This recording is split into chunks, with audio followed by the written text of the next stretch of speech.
She was in jail for murdering her alleged abuser and the father of her children. But what she made national headlines for was getting pregnant with another inmate's baby while she was behind bars.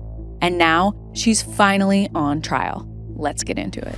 The Homestead woman was found guilty earlier today of killing her partner. A guilty verdict for Daisy Link. She showed no emotion, was stoic. Link gained national attention when she got pregnant behind bars without ever meeting the fellow prisoner.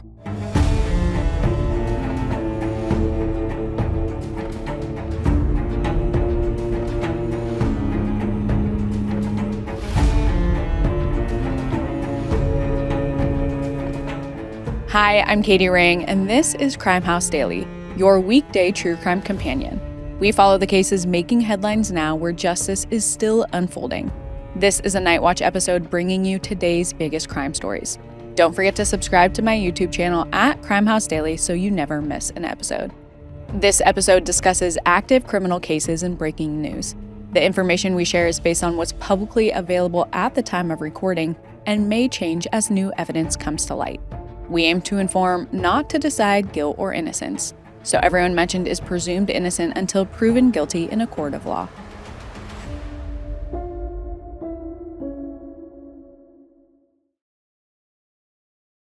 Tonight, we're taking a look at the case of 30-year-old Daisy Link, a woman who was arrested in 2022 after fatally shooting her long-term partner, Pedro Jimenez.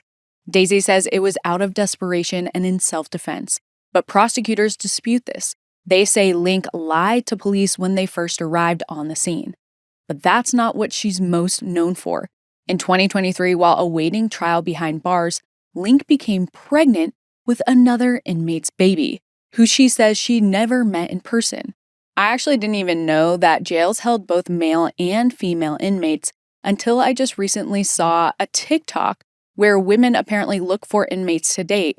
And one of the girls was pissed because her boyfriend was housed with a stripper and apparently they were able to write letters back and forth. I don't even know how I got to that side of TikTok, but the whole scene is wild. But how Daisy was able to get pregnant is even more wild. She gave birth to her baby in 2024, but her plan to help the pregnancy get her bail didn't work out, and the baby is now in the care of a family member. Her murder trial finally began last month, and against the advisement of most lawyers you will meet, she took the stand in her own defense. On the stand, she described the chilling moments that originally landed her in custody, as well as the years of abuse she allegedly endured leading up to Pedro Jimenez's death. So how did we end up at this fatal crossroad? Daisy and Pedro first started dating in 2013, when Daisy was 18 years old. Together, they have 2 kids and settled down in the Miami suburb of Homestead, Florida.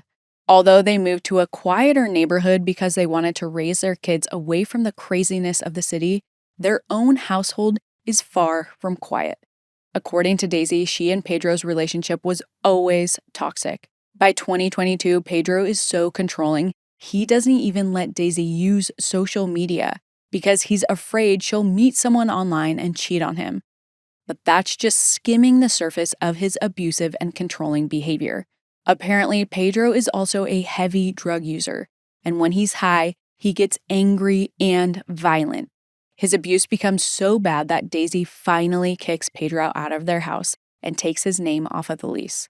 He ends up moving in with his mother, but he's still involved in Daisy's life and regularly visits her and the kids. Daisy tries to make this new arrangement work, but ultimately, she doesn't feel safe around Pedro. So she arranges to move from Florida to Texas to live with her mother. But when she breaks the news to Pedro, he's outraged.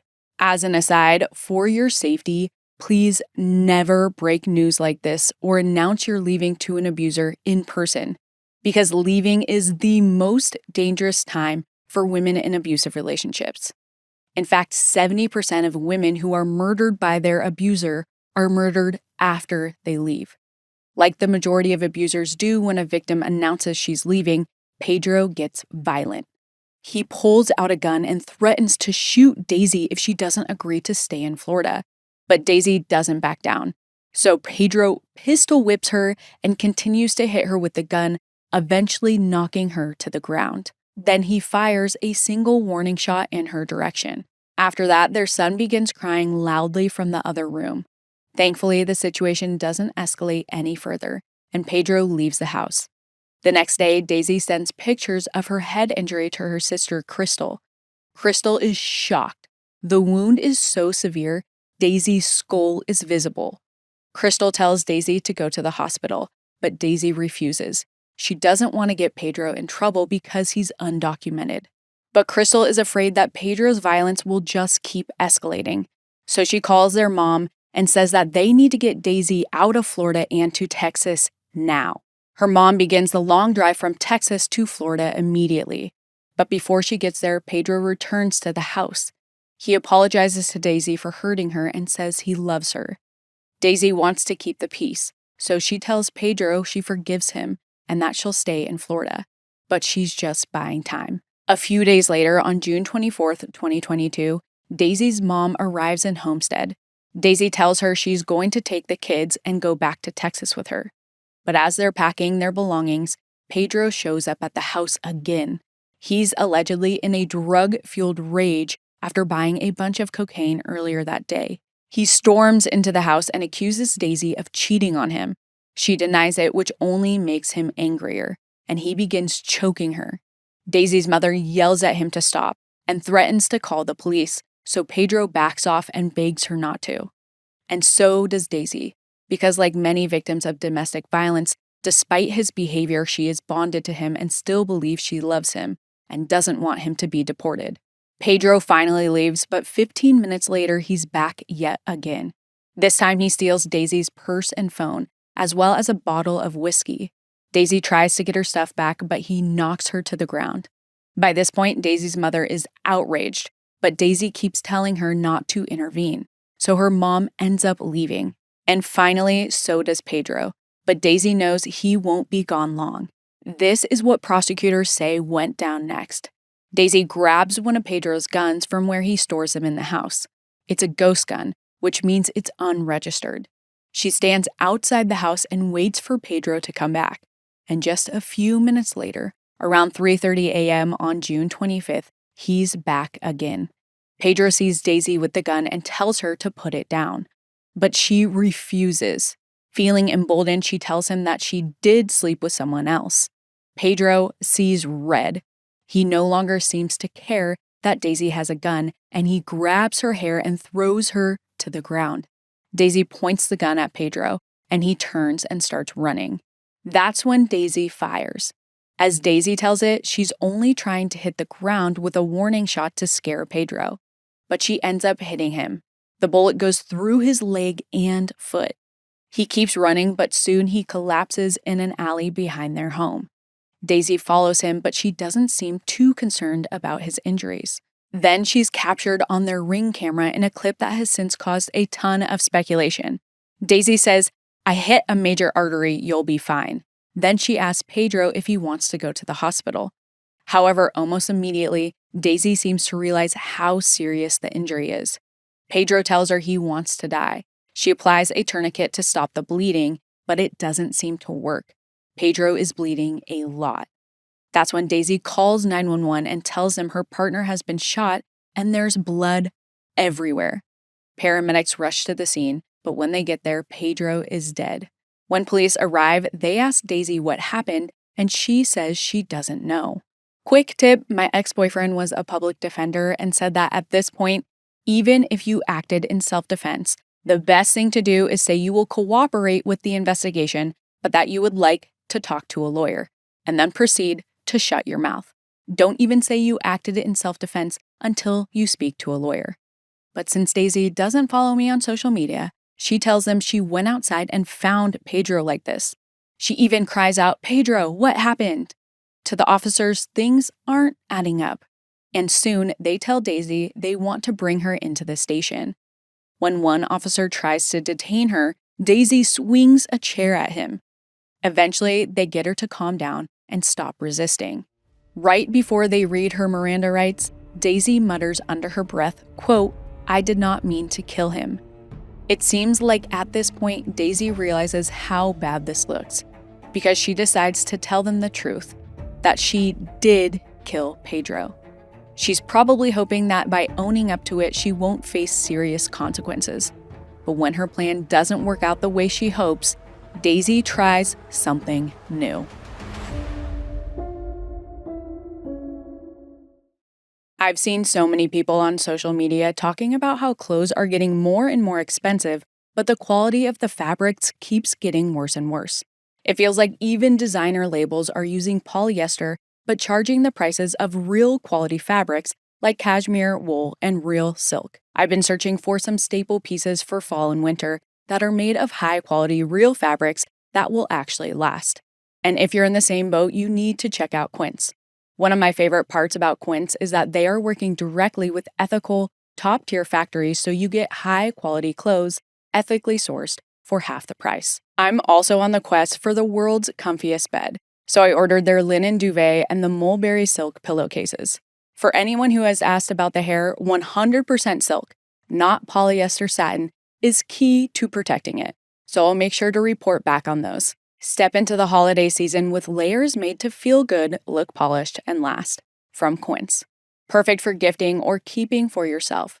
Go to quince.com/CHD for free shipping on your order and 365-day returns. Now available in Canada too. That's QUINCE.com/CHD to get free shipping and 365-day returns. Quince.com/CHD. At 9 a.m. on June 25th, 2022, 30-year-old Daisy Link is questioned for the murder of her partner, Pedro Jimenez, at the Homestead Police Department outside of Miami, Florida. She explains the timeline of their relationship, including Pedro's abusive behavior. She shows them the injuries that Pedro recently inflicted and says she didn't mean to shoot him. She also says she only lied because she was scared and didn't want to get in trouble. Then she tells investigators where they can find the gun. However, they don't seem to buy it. They insinuate that Daisy killed Pedro on purpose. When Daisy hears this, she lashes out and throws another chair at them. Once they get her to calm down again, Daisy puts her head in her hands and says, quote, "I killed him. I loved him. I loved him so much."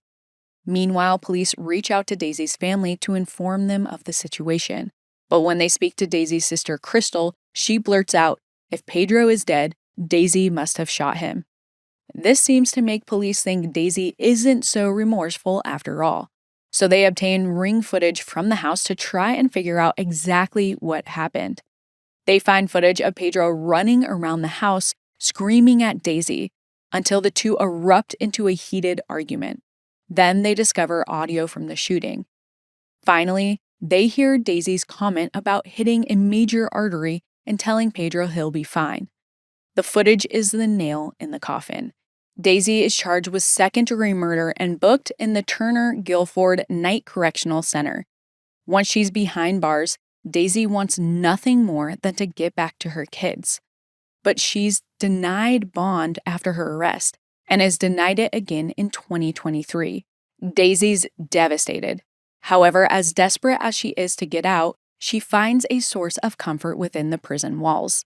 What happens next is still under investigation, but here's how Daisy tells it. At some point, she ends up in solitary confinement. The loneliness gets harder and harder for her to cope with. From her cell, Daisy can hear other inmates' voices through the vents, so eventually she starts talking to some of them. And after talking for a while, Daisy forms a connection with a fellow inmate named Jawan DePaz. In 2023, Jawan, who is 22, is housed with the men in the level above the women. He's serving 25 years for a second-degree murder conviction. It's not clear whether he's also in solitary, but he and Daisy bond over the struggles they face in prison. It doesn't take long for their relationship to turn romantic. They can't meet face-to-face, so they pass pictures and notes to each other through the vents using string or ropes they've tied from their bed sheets. Jawan's notes are super affectionate. He has pet names for Daisy, and he tells her how happy she makes him. But they have deeper conversations too.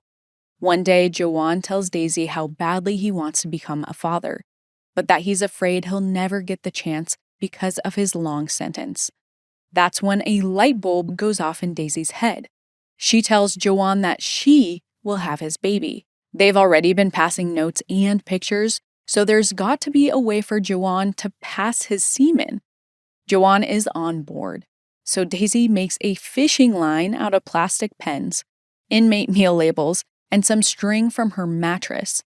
Over the course of 2 months, Juwan deposits his semen into saran wrap, rolls it up, and sends it back to Daisy.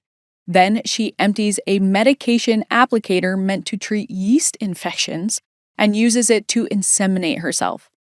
Finally, in December 2023, this works, and Daisy cheerfully tells Juwan that she missed her period, and she thinks she's pregnant. Juwan is thrilled. He compares Daisy to the Virgin Mary. Around that same time, Daisy asks prison officials for a pregnancy test, but they laugh at her because she's been in jail for almost 2 years and they believe there is no way she's pregnant, so they don't give her one. Daisy tells them she missed her period, and they start to piece together what she and Juwan have been up to.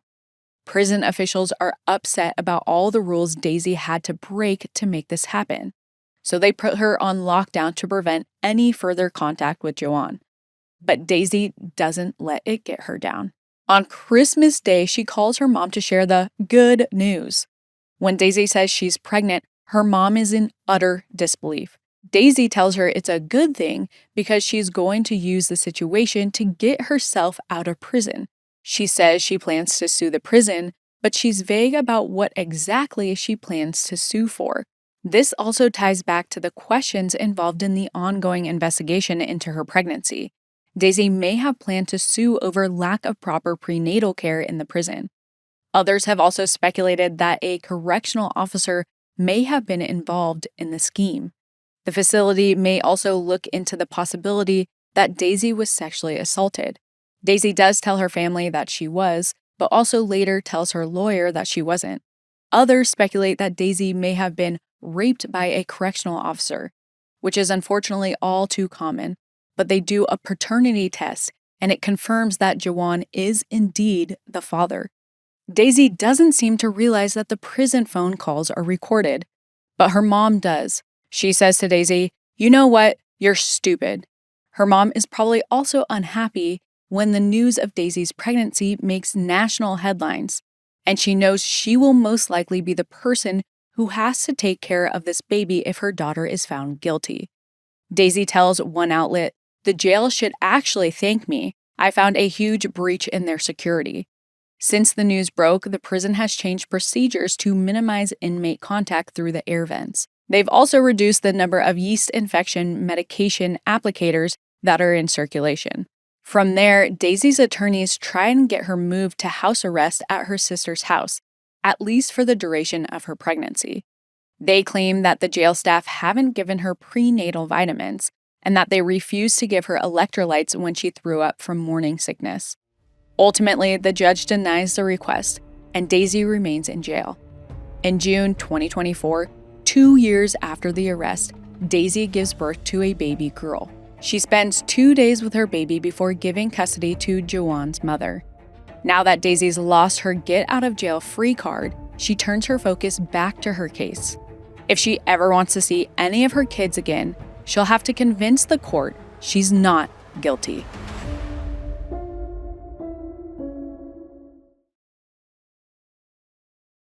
In the lead-up to Daisy Link's trial, her attorneys try various tactics to get her case dismissed. In September 2025, they try to use Florida's Stand Your Ground law as justification for Daisy shooting Pedro. This law allows for the use of deadly force in self-defense, even if retreat is an option.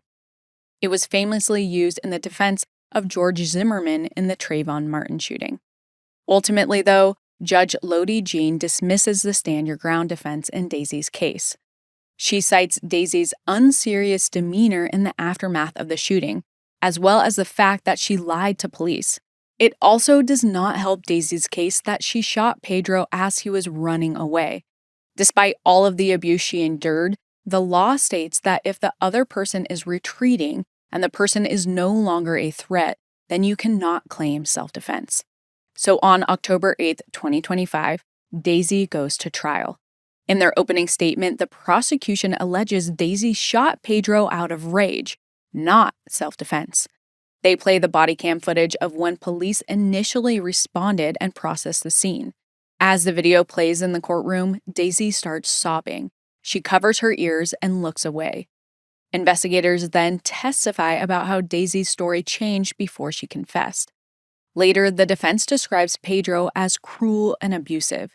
They say Daisy did everything she could to try and get away from him, and that she had to defend herself. They called Daisy's mother, sister, and niece to the stand, who all confirmed that Pedro caused the injuries Daisy showed police that day. However, the family's involvement soon becomes problematic. As witnesses, they're supposed to be sequestered from the trial, meaning they're not supposed to hear any updates on how things are progressing.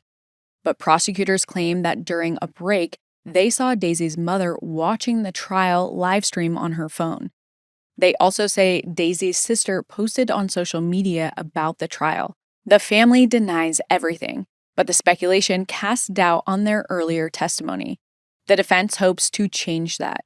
On day 5 of the trial, October 15th, Daisy takes the stand herself. She describes her relationship with Pedro as fraught when he was on drugs. But despite everything he put her through, she says she still loved him. She also says her final interactions with Pedro were terrifying for her. Not only was her head still healing from the recent attack, she knew he was on drugs that day. Finally, the defense calls Daisy's 11-year-old son, Pedro Jr., to the stand. Pedro Jr. describes seeing his father beat his mother frequently. He talks about the incident where Pedro Sr. shot at Daisy and beat her with a pistol. Pedro Jr. clearly loves his mom and testifies he wants to help her get out of jail. But his support isn't enough.